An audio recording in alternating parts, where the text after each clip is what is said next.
Hello, everyone, and welcome to Kilowatt, a podcast about electric vehicles, renewable energy, autonomous driving, and much, much more. My name is Bodie, and I am your host. And today we are going to talk news. There's not a lot of news stories as of late that aren't politically that aren't political in some way or another, or in some cases, just in my opinion, out and out unfair. So I have a few news stories. We're going to talk about Slate Auto, but before we do that, I want to take a moment and thank Bart Busschots for becoming our latest patron over at patreon.com/kilowatt. Y'all know Bart. He hosts Let's Talk Apple, Let's Talk Photography. He and Allison Sheridan do the Security Bits segment on the NosillaCast. So Bart's a sweetheart of a human being. I consider him a friend, and it was really nice of him to sign up and support the show. Honestly, Bart contributes so much to the show outside of money. That's plenty. But thank you, Bart, for doing that. And I messaged him as well, just letting him know how much I appreciate his support. All right, now before we jump into our news segment, I do want to give a shout out again to James over at True North EVs because he is killing it with the interviews right now. On James's latest episode of True North EVs, he sat down with Robert McGregor, who is a broadcaster and currently a representative for Winnipeg Hyundai. James does a really good job in this interview, so please, please, please go check it out. I'll put a link in the show notes. You know what? Neither Bart or James asked me to plug their podcast on this episode, but I do like sharing what other people in our Kilowatt community, I like sharing what they're doing. So if you are doing something that's EV, renewable energy related, and you'd like me to shout it out on one of the episodes, shoot me an email. As long as it's related and, it's not illegal, I'm more than happy to do that, or moral or illegal. I'm more than happy to do that. So you can email me. It's Bodie, BODIE, at 918digital.com. All right, let's jump into our news. And again, I got 3 news stories for you here. It's not a lot of news today.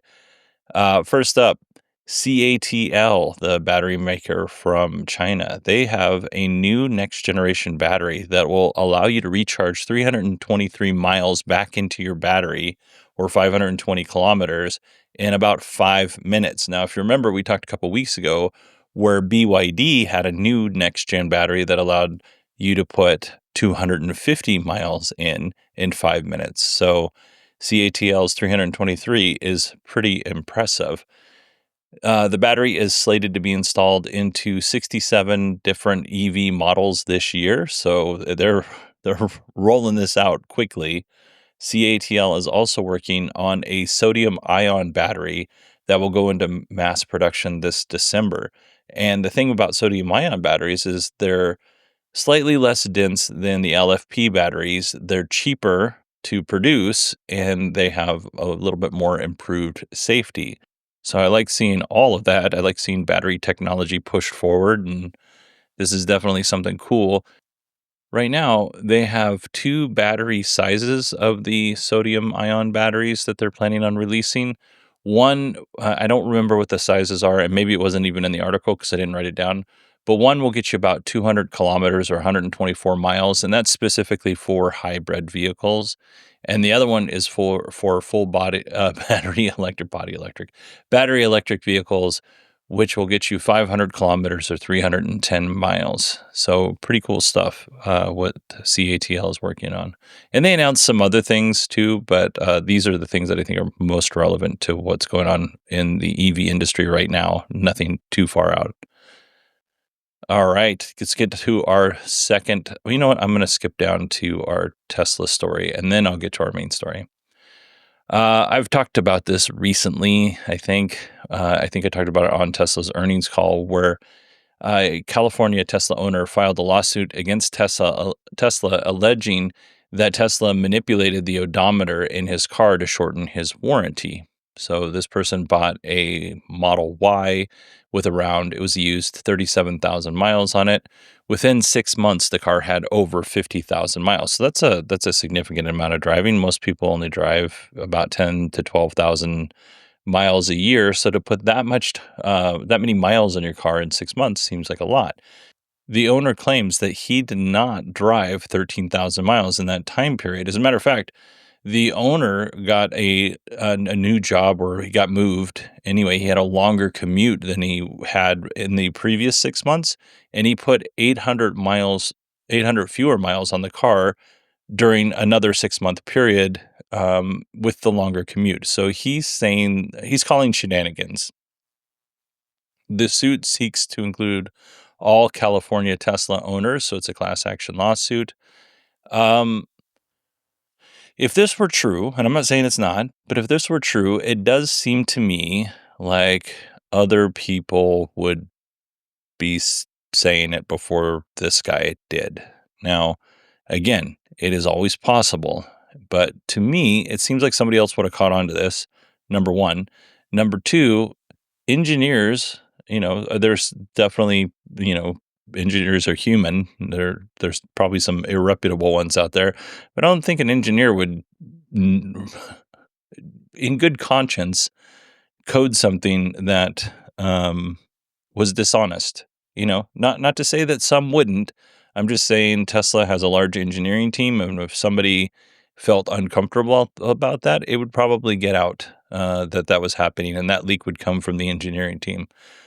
But having said that, I do think that these allegations should be investigated. And, if Tesla's innocent, then they're innocent. And if they're not, then they are, let's just say it doesn't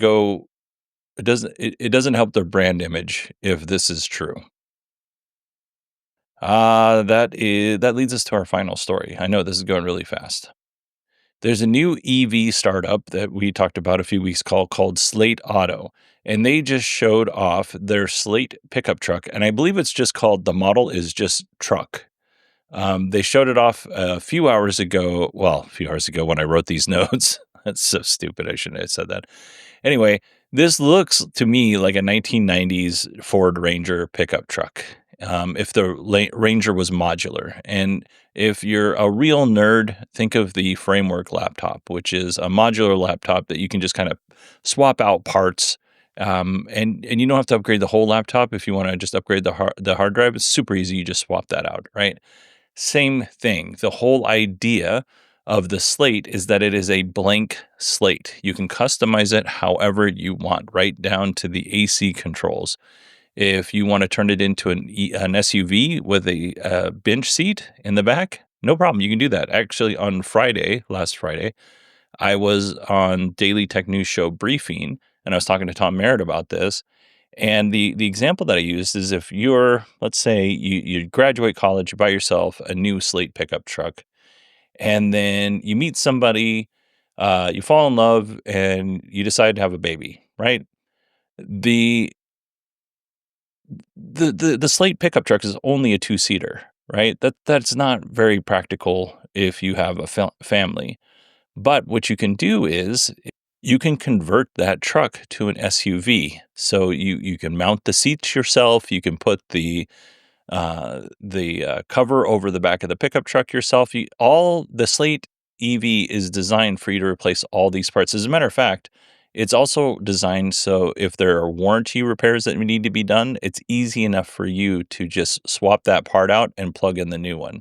So it's a really cool concept. Now, the Slate comes in this like plain slate gray body.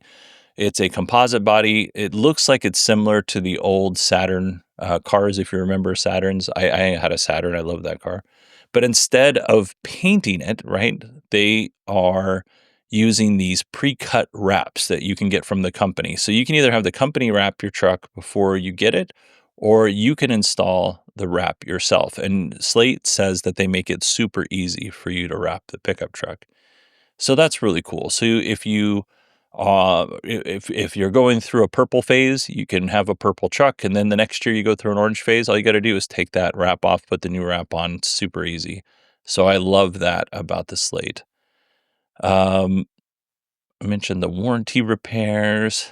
The interior is sparse. there's no built-in infotainment screen, right? You have the speedometer controls, which is digital behind the steering wheel. So you have the instrument panel. But then there's no infotainment stuff. So you can use your iPhone, your iPad, I guess your phone, I shouldn't say iPhone, your phone or a tablet that you can mount in the truck. And you can tap into the truck's system that way, but there's nothing it doesn't come with anything. There are mounting brackets you can buy, and that's it. Like, if you want it, great. If you don't, great. You don't have to have it. It also doesn't have any speakers, so you can mount. There's there's various ways for you to mount like a Bluetooth speaker in there, and it looks like Slate is going to be selling that as well.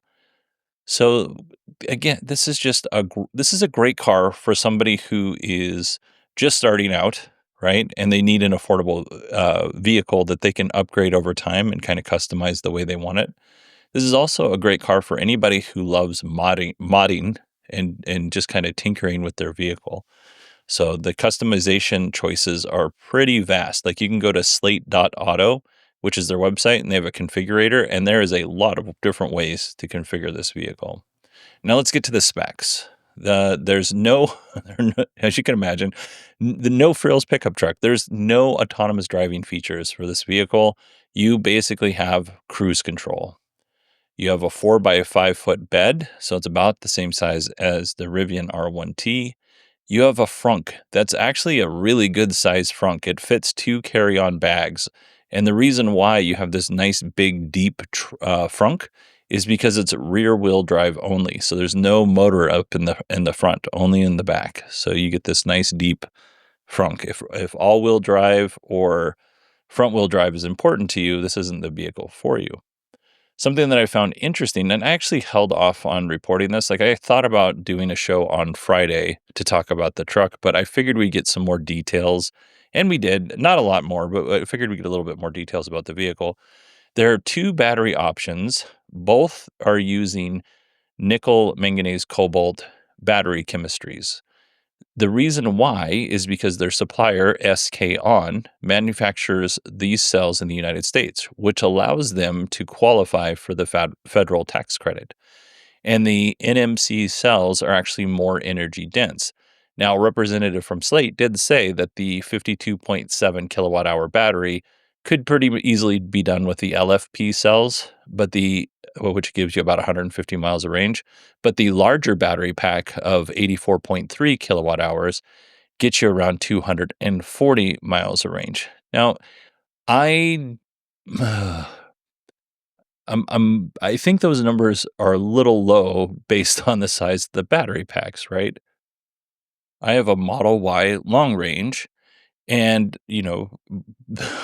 my official range is about 318 miles. My reality is I'm closer to 250 miles with a full charge, 230 without. I think that's pretty close. And what may be happening here is Slate maybe just be like, you know what, we're going to report actual range instead of this very strange. Yeah, you could get 320 miles, but you don't ever really get that. So yeah, it's an interesting a tactic. They're being honest, I guess. The vehicle is going to come with an NACS port, which is great because we should be able to use the supercharger network. Charging speed, though, not so great. It's 120 kilowatts max charging speed. So that'll get you around 10 or 15% to 80% in about 30 minutes. And then level 2 charging, it's 5 hours and 20 minutes to go from a low percentage, I can't remember what the percentage was, to full. As far as payload, this vehicle has a payload of 1,400 pounds. It'll tow 1,000 pounds, 0 to 60 in 8 seconds, and the top speed is 90 miles an hour.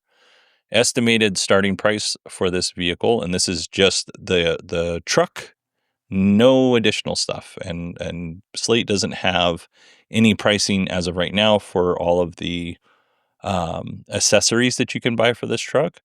But right now we're looking at $25,000, but it does qualify for the $7,500 federal tax credit here in the U.S., which drops that price under $20,000. Production is expected to start in 2026. You can reserve one for as little as $50. Like I said, Slate has the configurator up on their website, which is slate.auto. And there are a lot of different options. Here's the thing that concerns me about Slate. And it isn't the fact that they're an EV startup, because it's rumored that Jeff Bezos is an investor. There's a bunch of Amazon employees that work there. There's a bunch of employees who are auto veterans that work there. So the company itself seems solid. I don't know how much money they have, but they don't seem like um, it doesn't seem like they're going to waste away. Like they're not making some bizarre $180,000 car that only a few people are going to be interested in, and they're going to sell 3 of them in a year. That's not what they're doing here. They're going to make an easy to build mass production. A lot of the parts for the vehicle are off the shelf parts, it's not even customized stuff. So yeah, and you know what? Here's the other thing. If this vehicle is in fact, if Jeff Bezos did in fact invest in this vehicle, I would not be surprised if when you bought the vehicle, because Amazon has their car initiative, right? Car sales. And I'm just thinking of this right now. Amazon has their car sales on their website. They also have auto parts. So it makes sense that you could buy the car on Amazon. If this is true, buy the car on Amazon, buy all of the accessories that you need also on Amazon, and have it to your house in a few days. Now that I'm thinking about this, I mean, they have distribution through the Amazon warehouse. Yeah, you wouldn't even have to, you might even just be able to have somebody from Amazon drive it to your house. Anyway, that is interesting. I don't know if it's going to be true, but here's the thing that concerns me. And it's concerning me less now that I'm thinking about it. You have to manufacture all of these customizable parts, these accessories, right?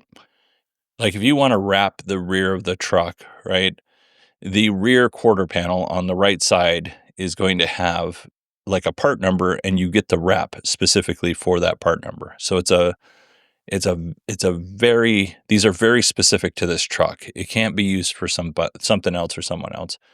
So you have to buy those, you have to store them, and you have to pay for them to be manufactured and then ship them. But now that I'm thinking about this Amazon thing, maybe it's not that big of a deal. I'll have to rethink my whole thing. I had a whole paragraph full of notes on this, but if Amazon's distributing your parts, that becomes a lot less of a burden.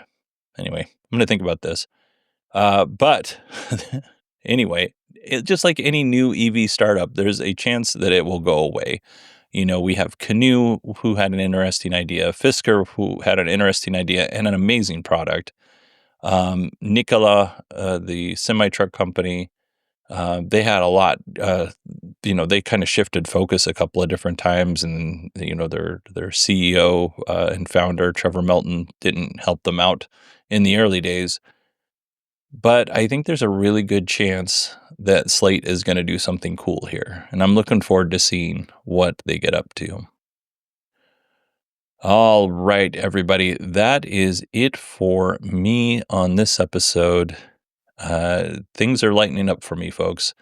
I can see the light at the end of the tunnel. I thought the end of the tunnel was last Sunday, but the end of the tunnel ends up being March 4th. So I can see the light at the end of the tunnel. I'm looking forward to getting back to doing shows regularly. Again, thanks everybody for all of your assistance. Thanks again to Bart for becoming a Patreon supporter. And you know what? Go listen to James's podcast, True North EVs. Again, I'll put links in the show notes for that. All right, everybody, that is it for me today. I hate to say that I'll talk to you on Friday, because goodness only knows if I'm going to or not, but I'm going to do my best to talk to you on Friday. I hope you all had a really good weekend, and I will talk to you soon.